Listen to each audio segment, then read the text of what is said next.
Programme کی غرض و غایت پیش کرنے کے لیے میں SIO student Islamic organisation of India south Maharashtra کے صدر پریزیڈنٹ محترم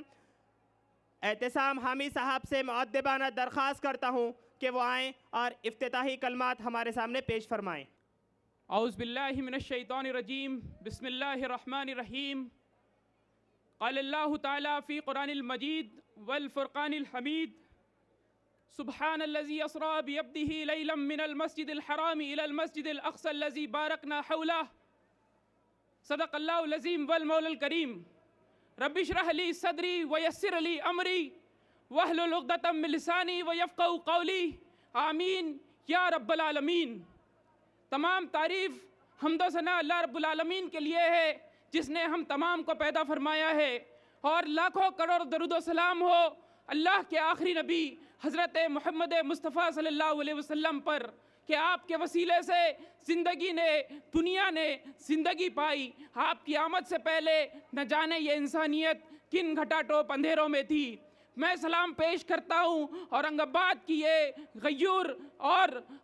حوصلہ مند اور جرت مند ان عوام کو جنہوں نے فلسطین کی حمایت میں اور ان مظلوموں کی حمایت میں جس کو پوری دنیا آگ بتا رہی ہے،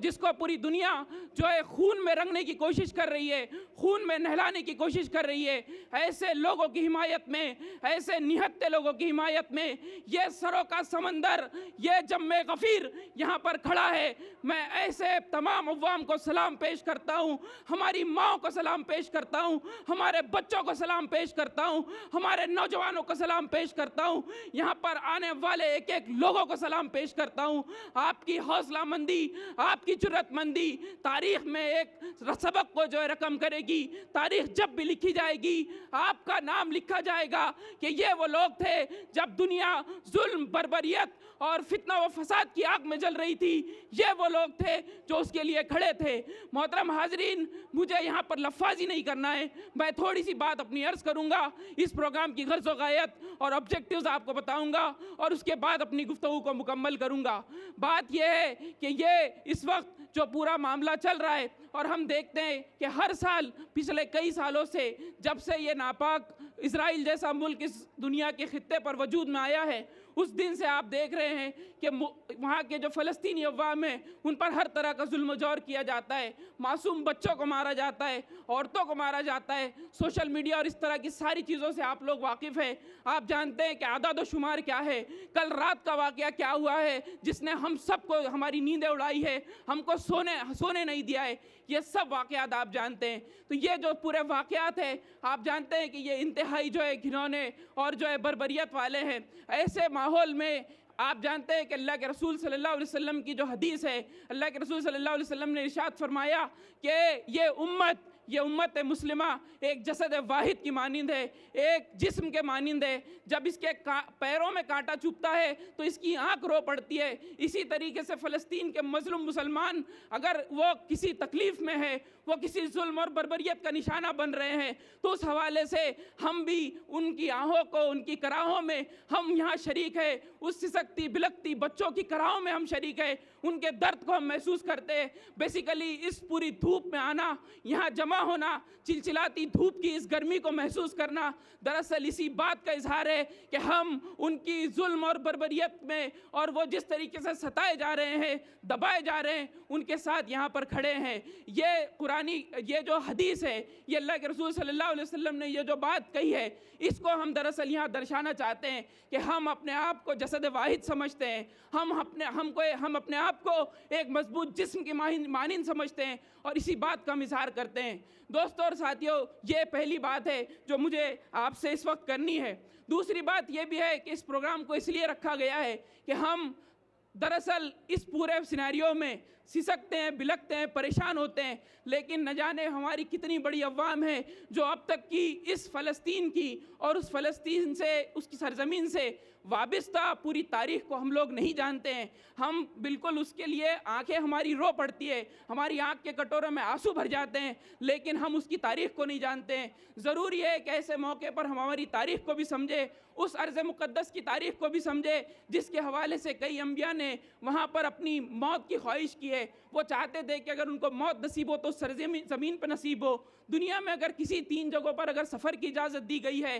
تو وہ مسجد حرام ہے, مسجد اللہ کے نبی صلی اللہ علیہ وسلم کی مسجد ہے, اور اس کے بعد مسجد نبوی کے بعد مسجد اقصیٰ ہے. تو دوستوں اور ساتھیوں, یہ جو دینی اور پورا جو مذہبی اس کا اینگل ہے اس کو ہم کو سمجھنا پڑے گا, اس کی پوری تاریخ کو سمجھنا پڑے گا. یہ دوسرا مقصد ہے جو اس پروگرام کے رکھنے کا ہم نے یہاں رکھا ہے. تیسری چیز وہ یہ ہے کہ ہم یہاں پر جو ہے یہ بتانا چاہتے ہیں کہ دراصل یہ جو ہمارے جذبات ہے, یہ جو ہمارے احساسات ہے, یہ جو ہمارے ایموشنز ہے جو اس پورے مسئلے کے سلسلے میں ہمارے دل میں پیدا ہوئے, ہمارے دماغ میں پیدا ہوئے ہیں, تو یہ بس سوشل میڈیا کی زینت نہ بن جائے, یہ بس چھوٹی چھوٹی چیزوں کی زینت نہ بن جائے, یہ بس نعروں کی اور اس طرح کی جذباتی چیزوں کی زینت نہ بن جائے, بلکہ اس ملک عزیز میں, اس بھارت میں جس میں اللہ تعالیٰ نے ہم کو پیدا کیا ہے, اس بھارت کی تصویر کو سدھارنے کے لیے, یہاں کی قسمت کو بنانے اور سنوارنے کے لیے, اس ملک کو کنٹریبیوٹ کرنے کے لیے یہ پوری امت کیا کچھ کر سکتی ہے, اس بات کا سبق بھی ہم کو آج کے اس پروگرام سے لے کے جانا ہے. میں سمجھتا ہوں کہ یہ وہ 3 امپورٹنٹ مقاصد ہے جس کے تحت آپ تمام کو یہاں جمع کیا گیا ہے. اس سروں کے ٹھاٹے مارتے ہوئے سمندر کو یہاں جمع کیا گیا ہے. میں سمجھتا ہوں کہ یہ باتیں ہم کو اس پورے پروگرام سے لے کے جانا ہے. پروگرام بہت ہم جو ہے لیٹ شروع ہوئے ہیں اور بہت تیزی سے ہم کو آگے بڑھنا ہے. میں اور بہت زیادہ وقت نہیں لینا چاہتا ہوں. انشاءاللہ یہ جو آگے کی پوری گفتگو ہوگی انہی 3 موضوعات کے حوالے سے ہوگی, اور ہمارے جو بڑے بڑے اسپیکرز ہیں وہ انشاءاللہ اپنی گفتگو یہاں پر آپ کے سامنے رکھیں گے, اور انشاءاللہ ایک عظیم الشان دعا پر جو ہمارے بھائیوں کے لیے ہم کر سکتے ہیں یہاں سے, اس پر ہم اس دعا کا جو ہے اور اس جلسے کا اختتام کریں گے. میں آپ تمام سے گزارش کرتا ہوں کہ اس پورے جلسے کے دوران ڈسپلن کو بنائے رکھیے, نظم و ضبط کو بنائے رکھیے. آپ کی ایک امیج, ہماری ایک امیج اس پورے شہر اورنگ آباد میں جانا چاہیے کہ یہ وہ لوگ ہیں جو 5 وقت نماز پڑھتے ہیں, ایک امام کی صدا پہ جھکتے ہیں, تو ان کے اندر وہ ڈسپلن پایا جاتا ہے کہ ان کو اگر کنٹرول کیا جائے تو ان کو کنٹرول کرنا بہت آسان ہوتا ہے. ان کے ٹھاٹے مارتے ہوئے, سروں کے ٹھاٹے مارتے ہوئے سمندر کو کنٹرول کرنا بہت آسان ہوتا ہے. اس بات کا پیغام, اس بات کا میسیج ہم کو پوری دنیا کو دینا ہے کہ ہماری عبادتیں ہم کو ڈسپلن سکھاتی ہے, نظم و ضبط سکھاتی ہے, ایک حکم کو ماننا سکھاتی ہے. تو یہاں پر کوئی غیر ضروری نعرے نہیں لگیں گے, جو نعرے لگیں گے اسٹیج سے لگیں گے. اور میں آپ سے بہت پر امید ہوں کہ آپ تمام لوگ ہمارا سپورٹ کریں گے, ہماری مدد کریں گے, اور بہت امن و امان کے ساتھ ہم اس پورے جلسے کو جو ہے مکمل کریں گے. میں اللہ تعالیٰ سے دعا کرتا ہوں کہ اللہ تعالیٰ اپنی خاص مدد اور نصرت کے ساتھ اس جلسے کو جو ہے اختتام تک پہنچائے. بہت بہت شکریہ. جزاک اللہ. والسلام علیکم ورحمۃ اللہ وبرکاتہ.